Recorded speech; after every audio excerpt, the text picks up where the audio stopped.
तांबूस फुटता उधळलाली भूपाळी रामपारी दिशा नाही उजळल्या आल गोकुळ आपुल्या दारी निर्भेळ आणि सकस चवीच गोकुळ लई भारी निर्भेळ आणि सकस चवीच गोकुळ लई भारी चव आहे कोल्हापुरी गोकुळ लई भारी चव आहे कोल्हापुरी गोकुळ लई भारी गोकुळची दर्जेदार दुग्ध उत्पादने गोकुळ अस्सल चव कोल्हापूरची चव आहे कोल्हापुरी गोकुळ लई भारी।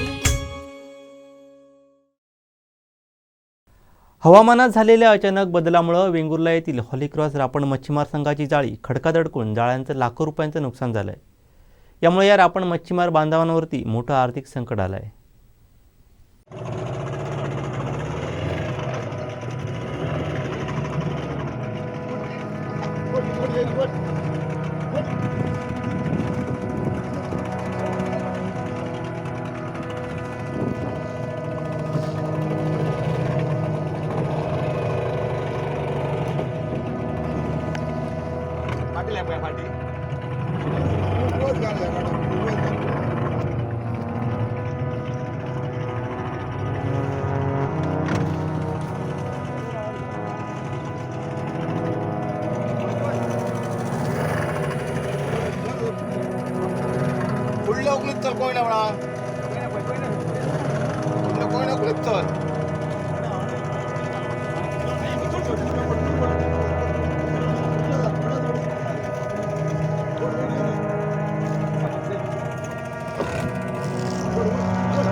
वेंगुर्ला येथील हॉलीक्रॉस रापण मच्छीमार संघानं शनिवारी दुपारी 3च्या दरम्यान येथील नवाबाग समुद्रात घातलेली रापण हवामानात बदल झाल्यामुळे समुद्रातून ही जाळी वाहत जाऊन वेंगुर्ला बंदर येथील खडकात अडकून फाटल्यानं या रापण मच्छीमारांचं लाखो रुपयांचं नुकसान झालंय।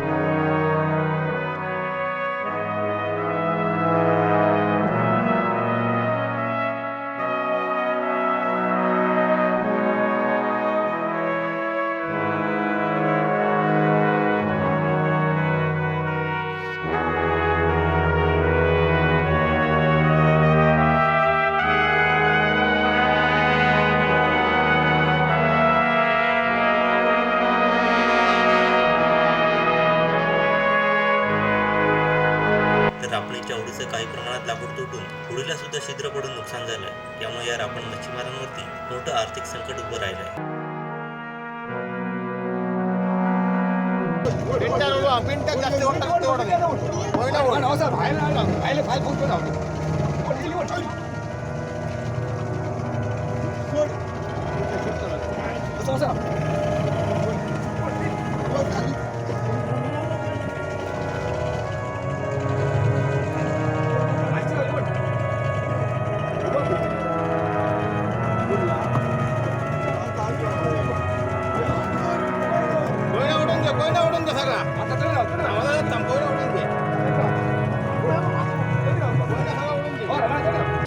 सध्या मासेमारी हंगाम सुरू आहे आणि या मासेमारी हंगामात आपल्याला क्वचितच पाहायला मिळते ती रापण मासेमारी। रापण मासेमारी ही सध्या लोप पावत चाललेली आहे किंवा कमी प्रमाणात करताना आपल्याला काही मच्छीमार बांधव पाहायला मिळतात आणि त्यातच जर या रापण मच्छीमारांवर जर एखादं संकट आलं किंवा त्यांची जाळी तुटली तर त्यांच्यासमोर मोठी समस्या निर्माण होते आणि असाच प्रकार घडलेला आहे वेंगुर्ला येथील हॉलीक्रॉस रापण संघाच्या बाबतीत। काल सायंकाळी त्यांनी जे नवाबाग समुद्रकिनारा आहे त्या ठिकाणी आपली रापण लावलेली होती, मात्र अचानक जो हवामानात बदल झाला आणि लाटांचा जोर वाढला त्याच्यामुळे त्यांची रापण जी आहे ती त्यांच्या हातातून सुटून निसटून ती खडकात अडकली आणि त्यामुळे त्यांच्या जाळ्यांचं मोठ्या प्रमाणात नुकसान झालेलं आहे। मी आपल्याला दाखवते, ही जाळी त्यांनी या ठिकाणी ठेवलेली आहेत खाली आणि ती जाळी फाटून त्या जाळ्यांचं मोठं नुकसान झालेलं आहे। त्याचप्रमाणे रापणची जी होडी असते, नौका असते, त्याचंसुद्धा नुकसान झालेलं आहे। त्याच्यामुळे सध्या मासेमारीच्या या हंगामामध्ये कशा प्रकारे मासेमारी करावी आणि एकूणच रापण मासेमारीला कमी मच्छी मिळते, कधीतरी काही मच्छी मोठे बंपर मिळाली तर, नाहीतर मासेमारीला या रापण मासेमारीला मासे हवे तेवढे मिळत नाहीत आणि त्यातच अशा प्रकारचं संकट आल्याने त्यांच्यासमोर मोठी समस्या निर्माण झालेली आहे. आपल्यासोबत या हॉलीक्रॉस रापण मासेमारी संघाचे काही सदस्य आहेत, त्यांच्याकडून जाणून घेऊया. नेमका काल काय प्रकार झाला, या ठिकाणी तुमच्या जाळ्यांचं मोठं नुकसान झालेलं आहे, काय सांगाल?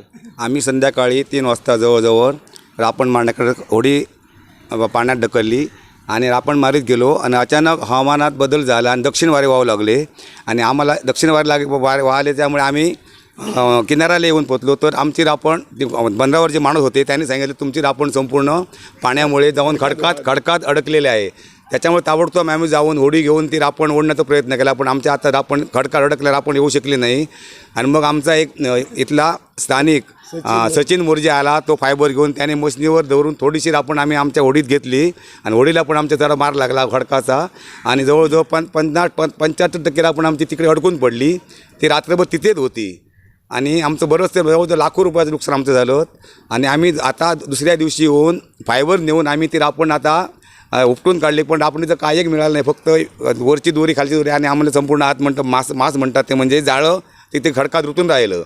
त्याच्यामुळे आमचा आता उदरनिर्वाहाचा प्रश्न निर्माण झालेला आहे. आमच्या आता जवळजवळ आम्हाला आता 4-8 दिवस आपण आमची बंद राहणार. कधीपासून ही रापण तुम्ही आता ह्या सीझनमध्ये सुरू केलीत, कधीपासून? 15 दिवस झाले. आणि साधारण काय 15 दिवसात काय किंवा मासे मिळाले? काय उत्पन्न मिळालं नाही, तसं मोठंसं काय उत्पन्न मिळालं नाही. म्हणजे एक तर रापण मासेमध्ये सध्या मासाच कमी मिळतो आणि त्याच ही समस्या तुमच्या समोर आली. होय, लाखो केवळ काय नुकसान झालेलं आहे जाळ्यांचं, तसेच इथे मिळून जाळ्या होडीला थोडंसं आपलं होडीसर बगदार पडलं आणि जाळ्या जवळ जाळ्या तर बातच गेले आहे. जाळ्या खूप जवळ लाखो रुपयांची जाळ्या आम्हाला आणायला लागणार. तुम्ही आता बघितले आहे ते कुठे कुठे ठेवलेले आहेत ते. आणि ह्या जाळ्यांचा आता तुमच्याकडे तरी आता मग कशा प्रकारे दुसरी जाळी आणण्यासाठी किंवा काय कशा प्रकारे पुढची मासेमारी? आता आम्ही बघणं आमच्याकडे घरात का शिल्लक असेल तर एखादा पाटा आणून जोडू, पण आम्हाला एवढे आपण आता शक्य नाही आता एवढी जाळी आणणं. त्याच्यामुळे आता मोठा प्रश्न निर्माण झाला. आता कसं काय करायचं ते आता सरकारने काही आम्हाला मदत केली तर चांगलं होईल. कोण आले आहेत का पंचनाम्यासाठी वगैरे? आज रविवार असल्या कारणाने आता काय सांगू शकत नाही. करतो पंचनामा करणार आहोत, पण अजून तरी कोण आले नाही. रविवार आहे आज ना, त्याच्यामुळे तुम्ही आमचा प्रश्न तुम्ही कोणापर्यंत पोहोचवा आणि आम्हाला शक्यतो आर्थिक मदत मिळण्याचा प्रयत्न करा, एवढं. आणि आमचं मत काय नाही आणि काय त्याच्यात आमचा काय दोष नाही. अचानक काल दक्षिण वारे आले, त्याच्यामुळे लाटांच्या जोरावर आपण आमच्या खडकात रुतली संपूर्ण.